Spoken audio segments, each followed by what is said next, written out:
కొడంగల్ నియోజకవర్గంలో ప్రజాభిప్రాయ సేకరణకు వెళ్లిన కలెక్టర్పై దాడి చేయడం దుర్మార్గమైన చర్య అని, దాడి చేసిన వారిని ఎంతటి వారినైనా వదిలిపెట్టమని, దాడికి ప్రోత్సహించిన టీఆర్ఎస్ పార్టీ నాయకులపై కఠిన చర్యలు తీసుకుంటామని మంత్రి కోమటిరెడ్డి వెంకటరెడ్డి హెచ్చరించారు. బుధవారం నల్గొండ జిల్లా కేంద్రంలోని మంత్రి కోమటిరెడ్డి వెంకటరెడ్డి తన నివాసంలో ఏర్పాటు చేసిన మీడియా సమావేశంలో ఆయన మాట్లాడారు. బుధవారం నల్గొండ జిల్లా కేంద్రంలోని మంత్రి కోమటిరెడ్డి వెంకటరెడ్డి తన నివాసంలో ఏర్పాటు చేసిన మీడియా సమావేశంలో మాట్లాడుతూ కొడంగల్ నియోజకవర్గంలో ప్రజాభిప్రాయ సేకరణకు వెళ్లిన కలెక్టర్పై దాడి చేయడం దుర్మార్గమైన చర్య అని, దాడి చేసిన వారిని ఎంతటి వారైనా వదిలిపెట్టమన్నారు. దాడికి ప్రోత్సహించిన టీఆర్ఎస్ పార్టీ నాయకులను వదిలిపెట్టే ప్రసక్తే లేదని, కఠిన చర్యలు తీసుకుంటామని హెచ్చరించారు.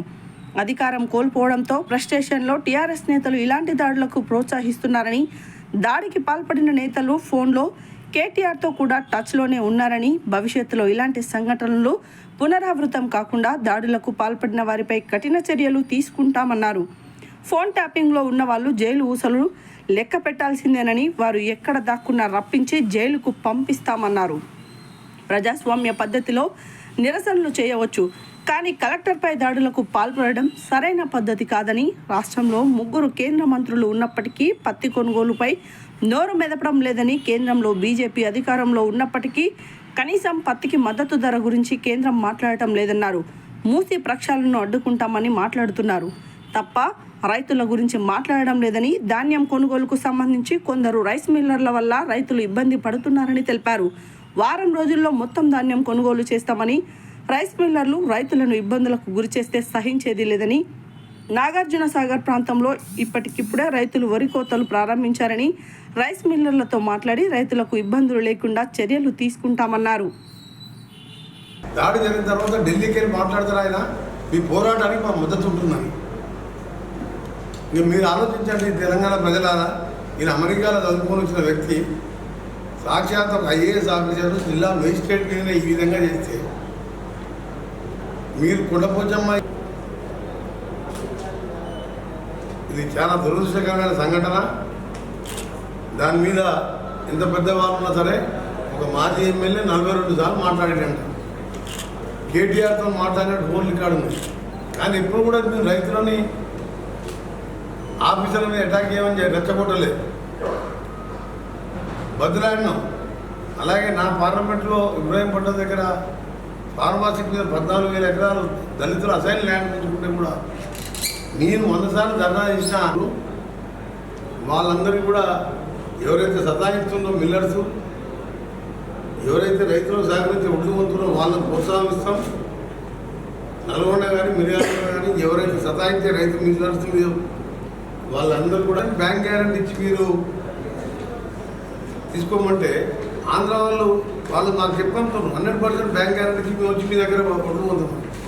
మన దగ్గర మిల్లర్స్ కట్టుకున్న రైస్ మిల్లర్ రోడ్ల మీద పడతారు, దాని మీద లోన్లు తీసుకున్నారని చెప్పి మేము ఇన్ని రోజులు ఆలోచించి వదులుకోనకుండా ఇక్కడ ఒక సుమాంజలి మిల్, తమ భద్రాచలం ఇలాంటి కొందరు నకిలీ రైస్ మిల్ అంతా ఫ్రాడ్ చేసేవాళ్ళు. వేరే రైస్ మిల్లర్స్ మంచిగా రైస్ మిల్లర్ ఉన్న వాళ్ళని ఆలస్యం చేసి జిల్లానే కాదు తెలంగాణ వ్యాప్తంగా పోయినసారి ధాన్యం 11-12 వేల కోట్ల రూపాయలు లెక్కలు ధాన్యం వాళ్ళ దగ్గర ఉన్నది. ఓ 10% బ్యాంక్ గ్యారెంటీ ఇచ్చి మీరు తీసుకోమంటే ఆంధ్ర వాళ్ళు మాకు చెప్పంటున్నారు 100% బ్యాంక్ గ్యారెంటీ ఇచ్చి మేము వచ్చి మీ దగ్గర ఒడ్లు కొందామని. మన దగ్గర మిల్లర్స్ కట్టుకున్న రైస్ మిల్లర్ రోడ్ల మీద పడతారు, దాని మీద లోన్లు తీసుకున్నారని చెప్పి మేము ఇన్ని రోజులు ఆలోచించి కొంచెం మెత్తగా పోతున్నాం వాళ్ళ మీద. కానీ కొందరు రైస్ మిల్లర్లు బరి తెగించి ఇవాళ రైతులంటే లెక్క లేకుండా చేస్తున్నాం. వాళ్ళందరికీ కూడా ఎవరైతే సతాయిస్తున్నో మిల్లర్స్, ఎవరైతే రైతులకు సహకరించి ఒడ్లు కొంటున్నో వాళ్ళకు ప్రోత్సాహిస్తాం. నల్గొండ కానీ మిర్యాలగూడ కానీ ఎవరైతే సతాయించే రైతు మిల్లర్స్ మీద వాళ్ళందరూ కూడా డేటా తీసుకున్నాం.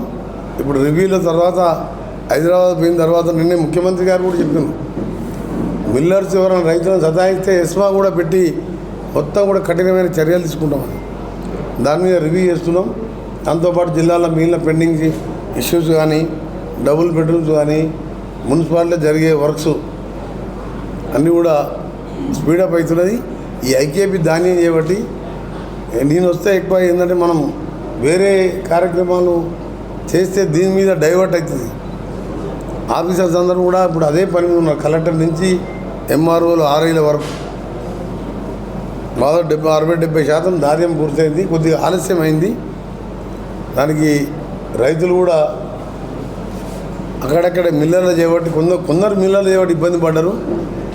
మిల్లర్లు చేసిన పనికి ఇవాళ ప్రభుత్వంలో ఉన్న మేము మంత్రిగా నేను కూడా చింతిస్తున్నాను. రైతులందరికీ కూడా మాటిస్తున్నాం. ఒక వారం రోజుల్లోనే మొత్తం జిల్లాలో, నల్గొండ జిల్లానే కాదు తెలంగాణ రాష్ట్రంలో మొత్తం ధాన్యం కొనుగోలు చేయడం జరుగుతుంది. సాగర్ ఏరియాలో ఇప్పుడిప్పుడే కోతలు ప్రారంభమైనాయి. అక్కడ కూడా మధ్యాహ్నం మిర్యాలు కూడా వెళ్ళి అక్కడ కూడా మిల్లర్స్తో ఆఫీసర్స్తో రివ్యూ చేయడం జరుగుతుంది.